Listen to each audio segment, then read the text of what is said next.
Reggae singer Queen Ifrica is calling for unity between Rita Marley and Cindy Breakspeare, challenging the narrative that women with a shared romantic history can't peacefully coexist. Ifrica urged the two women, linked by their connection to Bob Marley, to meet publicly and defy stereotypes surrounding Jamaican women. Despite their different backgrounds, both Marley's wife and former mistress played crucial roles in Jamaican culture. In a 2014 revelation, Breakspeare shared that Rita visited her after giving birth to Bob's son, Damien, showcasing a willingness to put aside differences.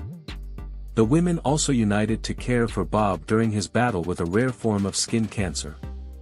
Ifrica, known for her past relationship with Tony Rebel, encourages women to emancipate themselves from unhealthy relationships while taking accountability for their actions. She emphasizes the importance of centering oneself and valuing individual worth in any situation. Queen Ifrica leaves us with a thought-provoking question: how can Jamaican women navigate relationships to achieve the connections they truly desire?